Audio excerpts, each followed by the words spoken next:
Hey, this is Anney. And Samantha. And welcome to Stuff I've Never Told You, a production of iHeartRadio.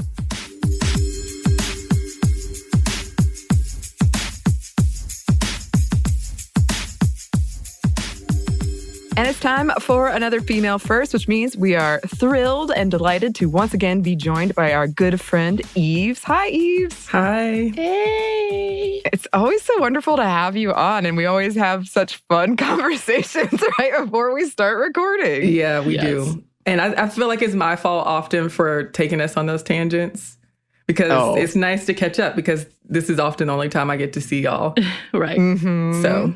yeah, no, we love a good tangent, and we got to talk about like LimeWire and body odor. We went down around like 6 different holes here trying to catch up because we jumped from subject to subject. We're so good at that. We are. I am so excited about the topic you brought today. And before we get into it, I wanted to ask, were either of you growing up, did you ever have periods where you were really interested in space? No, yes. I didn't. So I'll let Samantha take the floor here. Direct no. That's usually me. I'm like, no, but thanks. Yes, I really, one of the one trips, I don't know, was this everybody in our generation? We would go to the planetarium from like, I think kindergarten till about 3rd grade, every field trip we had. Maybe the 4th grade, we would go to a planetarium. And unfortunately, a majority of our planetariums have been shut down or closed. I think there's one Tellus Museum, which is above Cartersville here in Georgia, which is pretty far away from us. But I loved going to that. I loved going to the IMAX. This was before IMAX became part of the theater. Man, I'm really dating myself. No, I'm right there with you, Samantha. Don't worry about it. You know what I'm You're talking not about. alone. Okay. And then going into the planetarium to watch the sky, which we were inside the dome, and they would do this like picture. And I was fascinated. I loved it. Now, everything for me had everything to do with the aesthetics. So it wasn't necessarily the science part. So I just wanted to see the stars. I wanted to be under the stars. The other night, as in fact, we had the blood moon come through and the lunar eclipse. Did y'all watch that? I did not. I didn't. I was inside. I felt the energy before, during, and after. Right. So I didn't watch it. So I went to see the first part of the eclipse and it was beautiful. And then my partner, who actually has a really nice camera, started taking pictures of the blood moon. It was gorgeous. So we got to see all of that. But yes, watching it and seeing it and being fascinated by what's out there is definitely something I care about. The science, not so much. Mm-hmm. Yeah, I can relate to that, Samantha.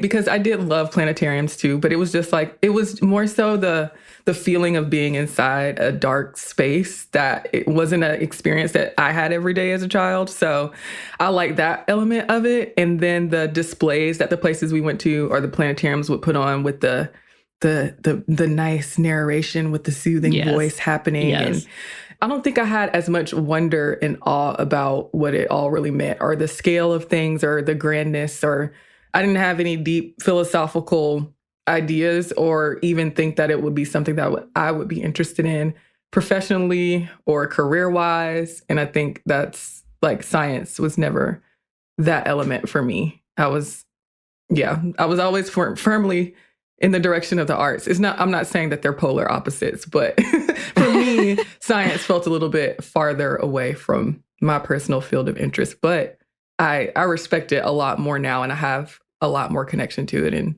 draw toward that direction. Yeah, I loved it and was terrified by it. I also love planetariums.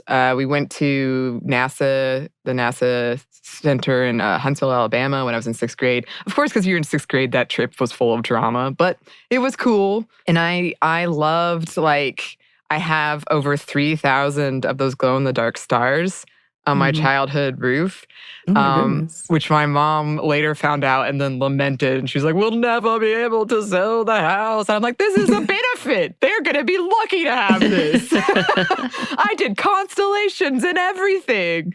But I love the aesthetic as well. And that was one of the reasons I did that. I had a telescope. I also used to just draw the planets. I don't know why, but I thought they were really pretty.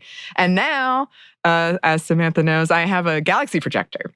and I'll put it on at night and it'll help me like relax. And sometimes I'll write to it, or sometimes I'll just listen to music and look at it. I love it. However, I was terrified of space, even though I loved science fiction, and even obviously space operas, as they're called, space fantasy, because of a prank that was played on me when I was 9 years old that was very successful, but I'm still angry about it.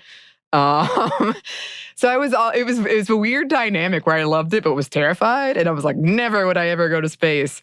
And then once I got older and I really loved like the science of it, I loved like the, figuring out how old stars were and stuff. Then I was like, oh, I'd like to go to space, which was a very big change for me. I probably never will, but.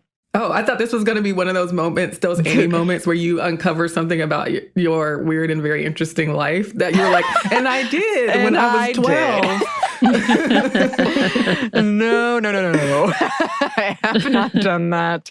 I've hiked very high mountains, and that's probably the closest I will get. And that's fine. It sounds like a very dangerous space. Yeah. Anyway. That was a nice ending. Thank you. I love it. And I think the one thing about, both the space and ocean is that there's so much discovery to be had still. And the unknown is that scary part. Yeah.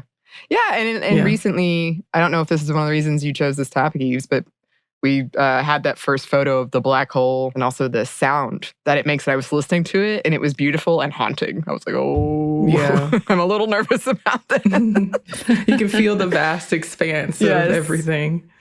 Yes. Well, with all of that being said, who did you bring for us to discuss today, Yves? Well, yeah, I do just want to say as part of the segue, like I think that it is relevant to the way that Mariah Mitchell, who is our topic today, thought just about how little we know and how much of exploration and discovery and scientific investigation comes from curiosity and ignorance. And yeah, so I think that there is a similar thinking there in what you just said to the way that Mariah Mitchell operated and thought as well. So in terms of her first, she's considered the first recognized professional female astronomer in the United States. And she was also the first female member of the American Academy of Arts and Sciences. And she was the first person in America to discover, or in the world actually, to discover the telescopic comet that she observed. And we'll get to that story of hers a little bit later because it's one of the things that she was super well known for. But not the only thing, because there are a lot of markers of success in her story. There are a lot of firsts in her story, even some other ones that I didn't mention. So yeah, there's a lot about her story that is very impactful in the scientific realm, in the realm of observation of the skies and astronomy. But she also touched on education, and I think is an inspiration and role model in many ways as a person who delved really deep into the work that she was doing and really cared about passing on that work to other girls and young women and students and potential students of astronomy. Yeah, she's got a lot of fascinating, just like random kind of, they were presented as throwaway facts in her story. And I was like, wait, I want to know more about that. Yeah. What? It's really, really interesting. And I'm, again, angry that I hadn't heard about it before and glad that you're going to tell us all about it. I am too, because I think usually in these, I think sometimes she might be on the scale of a little bit more well-known, but I also think that's because of her own background. She's a white woman from the United States of the 1800s. So it's a little bit, I think more people have had access to her story, but it's still not one that is super well-known, even though she actually did a lot for the fields that she was in. And I do, in these episodes, try to bring more stories from marginalized people. But she had such an impact on the field of astronomy and had such a fascinating story. And of course, it's always worthwhile to tell stories that aren't as well known. Even if you are a person who's in science, like there's a good chance that you may not know her story. So yeah, I'm really excited to talk about her today. Yeah. Should we get into it? Yeah, let's do it. So she was born on August 1st, 1818 in Nantucket, Massachusetts. Her parents were William and Lydia Mitchell. Her father was an amateur astronomer, a teacher, and he later worked for a bank, and her mother worked for a library. She had a big family. She was the third of 10 children. And her ancestors and her parents as well were Quakers. And Quakers, if you're not that familiar with who they are members of the Religious Society of Friends, which is obviously, as a religious organization, like has a lot more depth to it than I'm going to explain right now, but it has ties to Christianity, though not all Quakers are Christians. Their values emphasize peace, equality, and simplicity. And the history of their treatment and their advocacy of other people's human rights causes is very complex, but you will often see Quakers' names associated with human rights causes in U.S. history. Like they were known for being involved in movements like abolition and women's suffrage and Native American rights. So there are links there. And her parents were obviously tied to that religion, but also really cared about education for her and her siblings and really emphasized that throughout their story. You'll see that her father and her mother, but her father, especially as an amateur astronomer he was, had a huge influence on her. They really cared about books, a thing that I love in their story. And her love for books really shines through in how she thinks everybody should study through books. So I'm all the way here for that. But so her parents had a huge influence on her. Because Nantucket is an island and the work people did there required them to be at sea, the men that lived there were often away from home, and women would hold down the fort at home while men were away for long periods. And this, plus the presence of those Quaker values that we talked about, created conditions of relative independence for women. And her parents, because her parents valued education for all their children so much, the girls learned to sew, they learned to cook, but they also learned to read. The children went to school, but they also studied at home with the help of their parents. And early on, Mariah showed an aptitude for math. She learned to use the sextant and the telescope. And at 12 years old, Mariah and her father observed a solar eclipse through a telescope in her home. And when she was 16, she left the school she was attending, but she soon began working there as an assistant teacher. So her pathway toward the illustrious life in astronomy that she had started pretty early. When I'm like, oh my gosh, she was 16 and she was already starting this. Yeah. Pretty cool.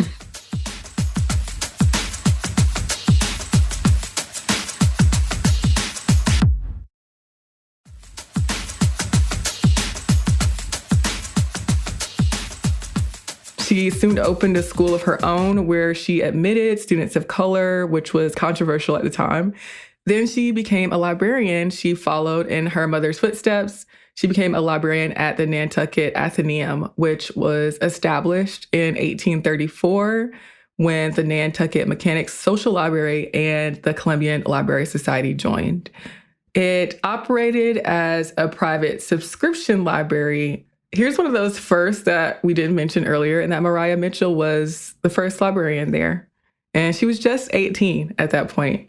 And during this time, she and her father kept getting equipment and conducting observations, working for the U.S. Coast Survey and other organizations. She worked at the Athenaeum as a librarian for 20 years.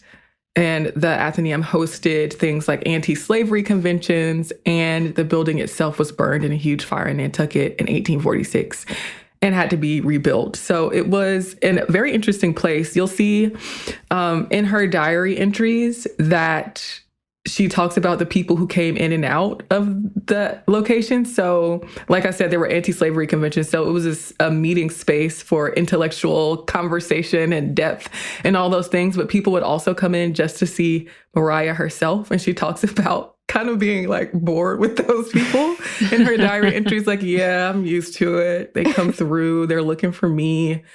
Yeah. But it seems clearly she enjoyed her time there. She was there for 20 years. And There's a lot of history in her being able to study herself while she was still working as a librarian there, but also the impact that she had on other people who came through, like people who would go off to faraway places and she would see them change and they would write back to her and they would come back and visit her.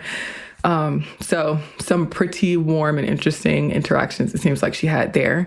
In addition to all of the people that she came into contact with while she was there, people like Frederick Douglass, who came for those meeting spaces over issues like women's rights and abolition. Anyway, on the night of October 1st, 1847, she spotted a comet when looking through her telescope. So rewind back in 1831, the King of Denmark offered a gold medal to the people who were the first to discover their respective telescopic comets. I'm using finger quotes right now because telescopic comets are comets that you couldn't see without a telescope. So that king was dead, but thanks to his son, the offer still stood. And that comet that Mariah observed, others observed the comet after her, namely Francesco de Vico on October 3rd. And there were other people as well, but he reported that to others. And De Vico, as the first to spot it in Europe, was thought to have earned that medal, but he didn't because he saw it after Mariah and because she saw it a couple of days before him. And that was eventually recognized. Mariah's father sent mail to Harvard University talking about the discovery and how it was delayed. There was like delays for weather because it had to go through the mail. So there were delays because of that. So it was an unfortunate happenstance. And Edward Everett, who was the president of Harvard University at the time, advocated for Mariah being the deserving prize winner. And she was recognized as the first to have observed it, though it took a minute for her to actually get her award in the mail. She was awarded for being the first person to spot that comet through the telescope. And the comet was named 1847-6, or now C1847-T1 in the modern designation. And it was also known as Miss Mitchell's Comet. Ooh, I love that. Would y'all want a comet named after y'all? I would until it like destroyed something, or I don't know. If it was a nice comet that was pretty in a way, then yeah. It was a nice, just says hello and moves on. Yeah, sure, why one not? of those nice comets. I am very fascinated by this like race to find the first comet or to be the one to spot the comet. Mm-hmm. I wondered how that went down because, today, if you didn't have picture proof that was dated and stamped, do people believe this? Maybe I'm just too caught up in social media world where we're too caught up in like, this could be easily faked. When was this done? Type of thing. Yeah. But that's fascinating to see True. how this was all verified, who said what can you, because like, if you don't see it, how can you, unless someone was there with you, how do you prove, I saw this comet first? Yeah. I just find it very fascinating. And then also I love that people actually went to bat for her.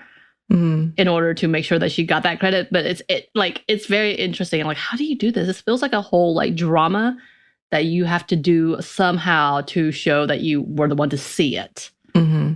Yeah, that's a good point, Samantha, because it's really hard to be believing of these kinds of things in the era of deep fakes. Right. And I wasn't even thinking about it in that way. That's definitely one way to think of it. I was thinking about it in the way of like there is like in other ways there's such a rigorous process of documenting something, like for instance for the Guinness Book of World Records, and also we have, I guess maybe, I'm not sure, I might be speaking in front of myself right now, but that we have such a specific understanding of the scale of things because we're so connected globally at this point in time. Right. So I find myself thinking of course somebody somewhere did that before. We just don't know about it because there are nearly 8 billion people on the planet and like the world is so big and so many things have been undiscovered and so many people don't have access to resources to report things. And, right. And I think that a lot with a lot of these first, like there has to be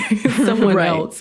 And I think that's the case with this calling Mariah the first recognized professional female astronomer in the United States. I mean, there are a lot of qualifiers to that. What are we considering a professional? Are we doing Right. this specifically because she's a white woman? So a lot of things to think about in that regard. So thank you for raising that point. Sorry, I'm very suspicious today. Yeah. Indeed. Pixar didn't happen, I see. And then even then, they could be faked. Yeah. Oh. Yeah, cheers. So on around this time, May 29th, 1848, so or around the anniversary of that, she became the first woman elected to the American Academy of Arts and Sciences. You can look at her certificate of admission online into that academy. On it, you can see the word sir crossed out, which is funny to me. Like they just had this stack of them with, I don't know how that error happened. I'm not quite sure. They already had a stack printed out that somehow had her name on it. Not sure. But the word fellow is also crossed out, and written over it is the phrase an honorary member. So pretty cool to look at that history. Mm-hmm. Moving along her timeline, in 1849, she moved with her father and began working as a computer, calculating tables for the U.S. Nautical Almanac. She was assigned calculating tables for the orbit of Venus. And the next year, she became the first woman elected to the American Association for the Advancement of Science. And she talks about in her diary entries, and it's known that she wanted to travel through Europe for a while in her life. Though she didn't make a ton of money, she had been saving, and she did end up making this happen. In 1856, she left her job at the Athenaeum. And in 1857, she traveled throughout southern U.S. and through Europe. And many years later, I think it was in the 1870s, she did end up returning to Europe again for some more travels during the summer. Anyway, in that first trip, she met a bunch of people while she was traveling through Europe, like astronomer John Herschel, Alexander von Humboldt, and mathematician and writer Mary Somerville. She visited observatories there, including the Vatican Observatory. And in terms of her personal life, her mother did become sick in 1855. And over the years, Mariah took care of her. Her mother did end up dying in 1861. And after that, Mariah moved to Lynn, Massachusetts with her dad. So this next part kind of begins a different part of her life, whereas this one, up until this point, was pretty heavily focused on her own scientific investigation and sweeping the skies, as she would say, and her own observations. In 1865, she was appointed professor of astronomy at Vassar College in New York, which was initially a women's only school. So she starts to move in the direction of being super focused on her work at Vassar, what she was contributing to her students there, really uplifting the program of astronomy there, an observatory there, and guiding students into being part of the astronomy world and learning more about it and being a teacher. And she was also named director of the observatory at the college, which was a post that she held for more than 20 years. So she did another 20-year stint somewhere else. She clearly was a person who liked to stay where she liked to be at. Yeah, so her salary at the college was $800 a year. And that was less than other male professors were getting. So we know this narrative existed in the mid-1800s as well. And it was one that Mariah herself called out. You can read the story of her going through this compensation battle with the trustees at her school. She got room and board for herself and her father, but male professor's salary was $2,000, although rent, fuel, and lights were not covered in their compensation packages. She and another woman professor petitioned for a higher salary and for their compensation to be on par with the men's. She did end up getting a pay increase. It's a whole saga, but she did end up getting a pay increase, though the committee that was handling the issue did for a time charge her $16 a week for a furnished room with light and heat, which was not good enough. That was too much. And that number also effectively lowered her salary for that, which she deemed too high. So that was going to be a problem. That wasn't going to work for her. So she wasn't going to settle for just getting a bump in her pay. She had to, make sure that she was actually being fairly compensated. And of course, as those battles go, she didn't necessarily get everything she wanted. That number was eventually lowered to $10 a week, I think it was. But she became increasingly invested in teaching over her own scientific inquiry. She continued, though, to work for the Nautical Almanac for a while, but she eventually let go of that work to focus solely on her work at the college. And there's a lot of they're pretty warm to read, all of the praise that she got from her students and her colleagues. Her teaching style was unconventional, and many of her students grew to love her after being in her classes. She would bring students out to the observatory at night. She wanted students to actually learn things rather than just memorize things. She also wanted them to study on their own and read rather than just be lectured to. And she recognized the value in her students learning on their own and arriving at their own truths through their own investigations. And she would publish her and her students' findings in journals. She traveled with her students to observe eclipses like Samantha does, and clearly Anney and I do not. I did that one time a couple of years ago. There's pictures. People have tons of pictures. You're fine.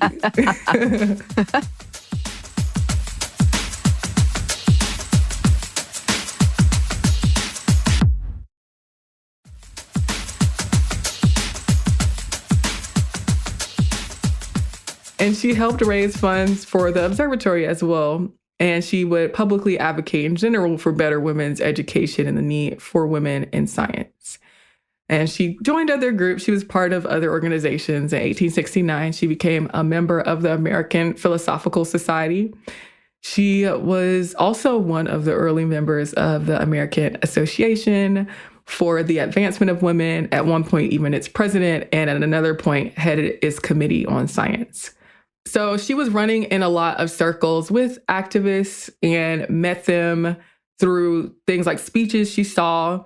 And some of these people were her friends. Some of these people were acquaintances that she met in her travels in Europe. So she had a pretty extended reach, but other people like Frederick Douglass that she knew, others were Ralph Waldo Emerson, Lucy Stone, and William Lloyd Garrison. So her father, who had a huge impact on her throughout her life, he died in 1869. And later in 1873, like I mentioned earlier, she spent more time in Europe.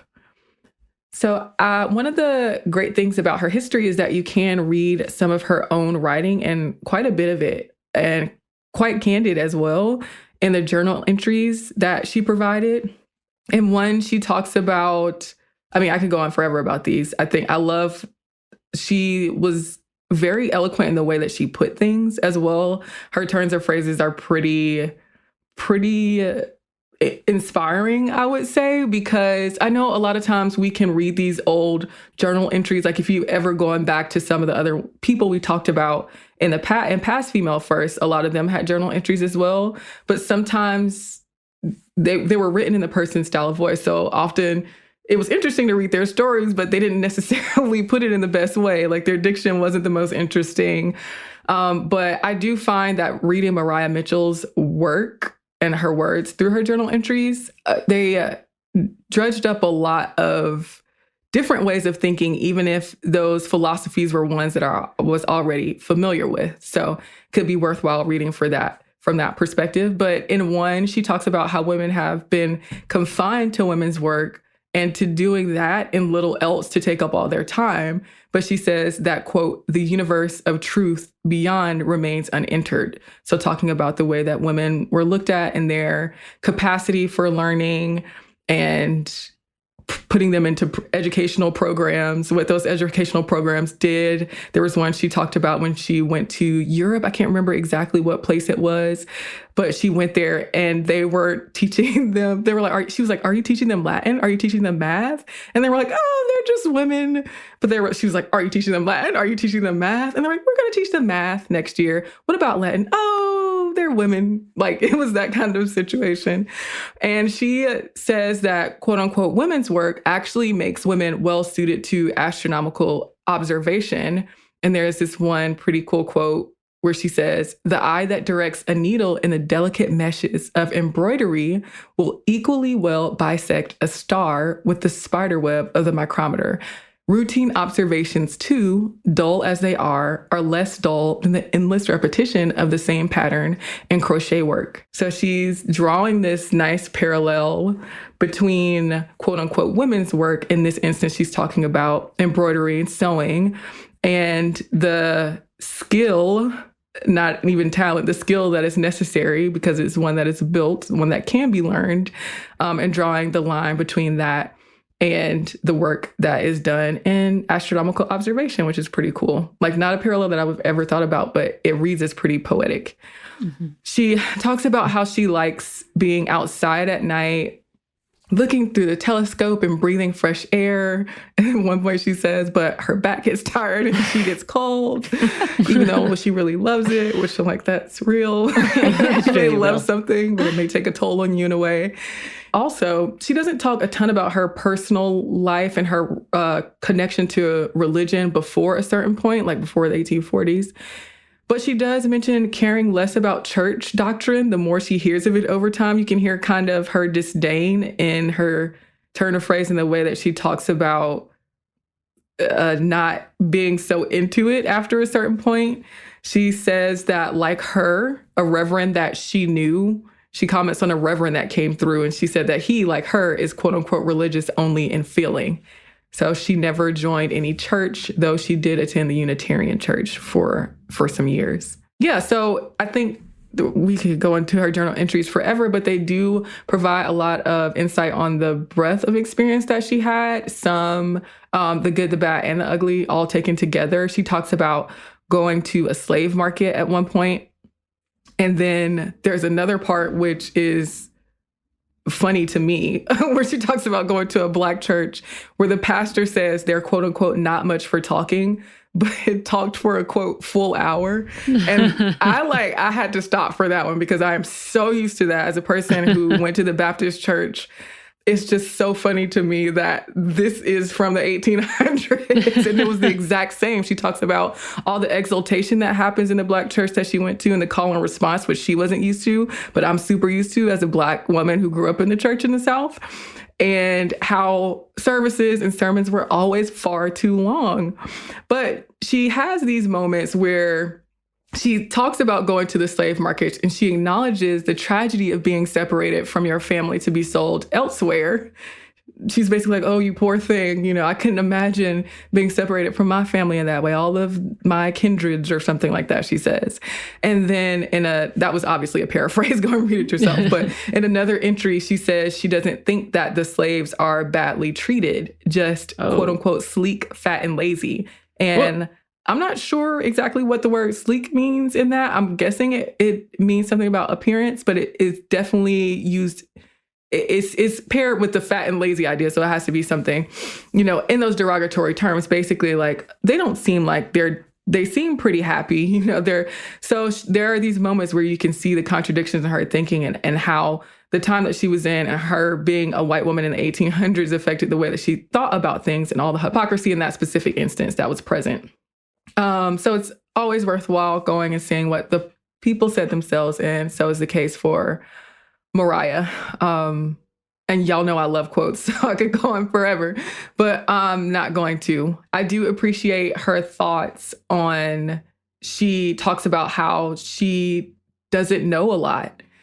There's a quote where she says, I look back at my old computations and like I see now that I don't really know a bunch more. You know, I'm a better thinker, but I don't know so much more than I knew there before.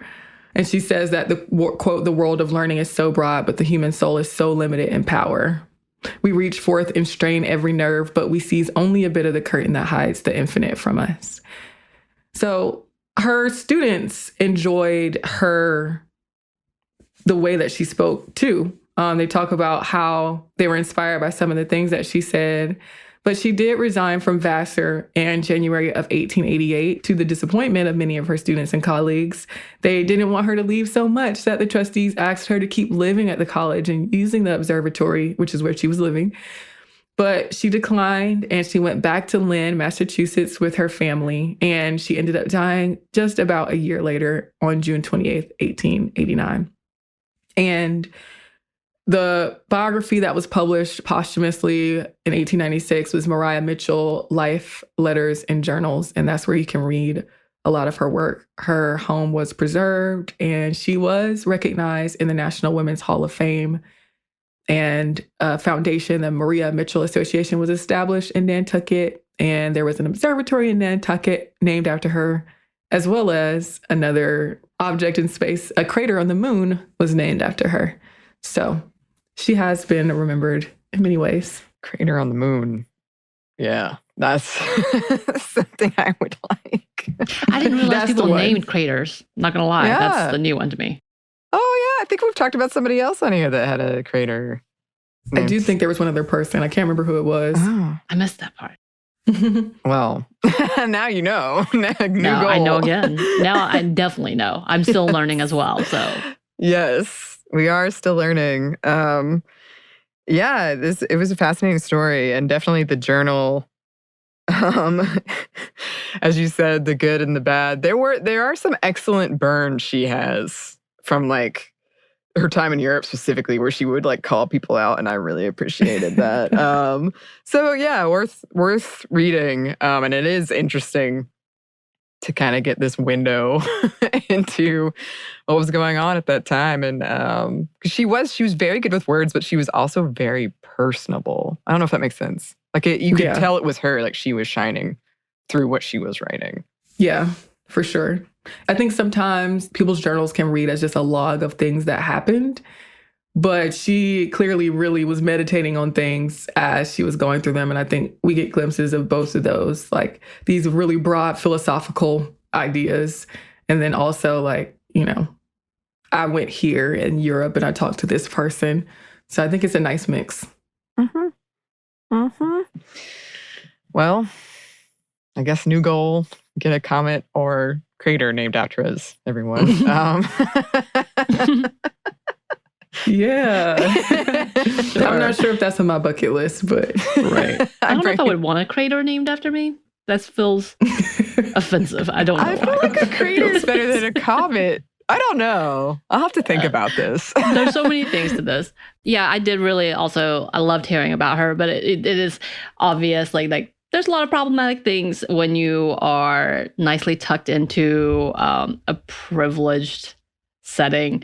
Even the fact that her, like, it's lovely to see that a father, men in her life were actually advocating for her to get the recognition, and she still had to work and push to get other women to be a part of this conversation. But with some of the things that you talked about, it's obvious that she was very like, well, doesn't really affect me, so I don't think it's that bad type of narrative. And that's always something that we have to look out for when it comes to putting people on pedestals in general. We can learn from them and definitely celebrate the goodness and the amazing things that they did, but we also have to put in reality, they were people.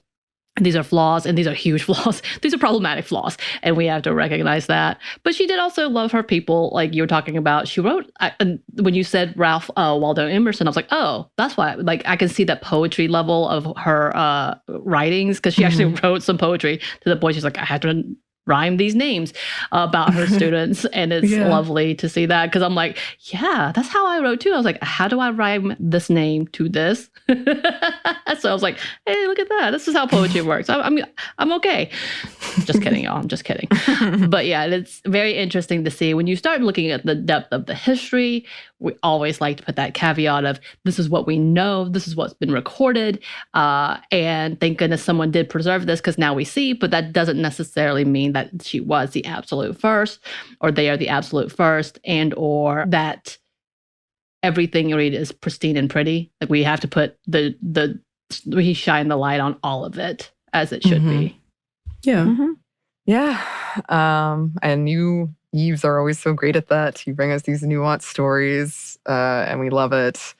And we're always so thrilled when you're here. So thank you for coming on. Thank you. Always happy to be here. Yes. Well, where can the good listeners find you?